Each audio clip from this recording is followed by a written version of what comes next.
It's been a while since the last video in the series. I had fully intended to do the remainder of the Contradictions section very soon after the last one. However, there was a family emergency involving my brother, and so I had to make a trip. And I am exceedingly grateful that I still have my brother, and if he's watching, I think he knows that because I haven't stopped saying it.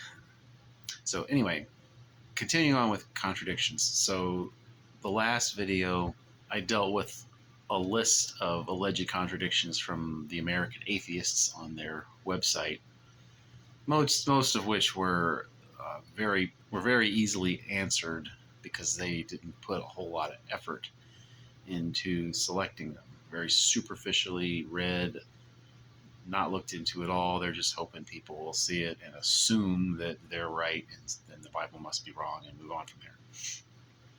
We got to the end of it, and there was a section on the end of the world, which actually does require a little bit of effort because it's at least understandable that they see an issue here. What they're really alleging here is not a contradiction per se, but an error that what the Bible says would happen doesn't match with history. That's the claim. They're not claiming that these passages somehow contradict each other or other Bible passages. So at a later date, I'll look at the question of whether there's errors in these passages, but I'll make that part of a series on the Olivet prophecy itself.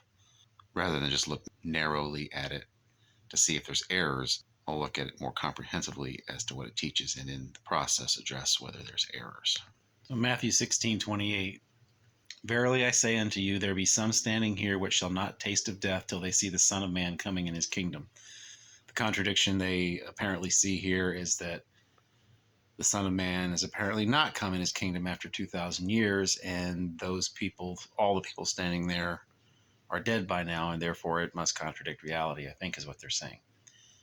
This first verse is another example, actually, of pure laziness on their part, because if they had read the very next verse, they would read that Jesus took Peter, James, and John up on a mountain, and he was transfigured before them. They saw him in a glorified state with Moses and Elijah. They know Jesus speaks in parables. They know you can't just take everything he says literally. So it's clear the intent of that verse, Matthew 16:28, is that they would see the Son of Man coming in his kingdom in the vision in Matthew chapter 17. Then they go to Luke 21:32 and 33. Verily I say unto you, this generation shall not pass away till all be fulfilled. Heaven and earth shall pass away, but my words shall not pass away. This generation. Which generation is that? After that is Romans 13:11 and 12. And that knowing the time, that now it is high time to wake out of sleep, for now is our salvation nearer than when we believed. The night is far spent, the day is at hand. Let us therefore cast off the works of darkness, and let us put on the armor of light. Aside from words like near and at hand, there's nothing indicating specific dates or times in these verses. Nothing is contradicting here. Paul himself was clear that he didn't know when the end would be. It was near, whatever near means. In 2 Peter, we read that with God, a day is as 1,000 years, and 1,000 years is as a day, which is in the context of people saying, where is the promise of his coming? We've been waiting and it's not here yet. People were scoffing and saying, where is the promise of his coming? Basically, what the American Atheists are doing. Scoffing because it hasn't happened according to how they've interpreted it, that it should if these words happen to be true. James 5:8 is similar. Be ye also patient, establish your hearts, for the coming of the Lord draweth nigh. Well, it's certainly nearer than it was, and for any individual, when any individual dies, that's the coming of the Lord. 1 John 2:18, little children, it is the last time, and ye have heard that Antichrist shall come. Even now are there many Antichrists, whereby we know that it is the last time. Again, there's no specific time frames here, so nothing is contradicting anything. And then 1 Peter 4:7, but the end of all things is at hand. Be ye therefore sober and watch unto prayer. Again, no specific time frames are promised. Nothing is contradicting. The apostles didn't know, and admitted they didn't know when the end would be. They just said it was near. And for each person, it's always near because you don't know how long you're going to live. The point of these passages is to always be watching and waiting, to not give up, and to not slack off from doing the Lord's will. Near is a relative term. So the one verse in this set where they at least bring up a valid point for consideration is in that Luke 21 verse. So one reason this is challenging is that we actually have 3 chapters covering the same event, which are Matthew 24, Mark 13, and Luke 21.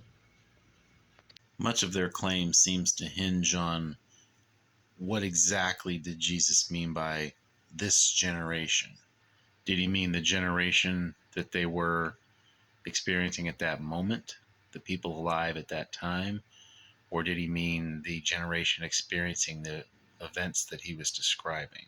And that will be a key component of the future video that I do on the Olivet prophecy itself. It's important when considering Bible prophecy to understand what its purpose is. Its purpose is not so that we can predict a timetable. Its main purpose is to keep us watching and waiting, to keep us encouraged that what God promises he's going to deliver, it may not be the time that we want or the time that we think, but he wants us to be assured that it will happen. For Christians, we have to have faith in that. We have to endure to the end, regardless of what comes our way. So to summarize this section on the allegations of contradictions within the Bible from the American Atheists, there's not a single contradiction they alleged that holds any water as far as contradicting inside the Bible itself. And we still have to address their claim about this generation.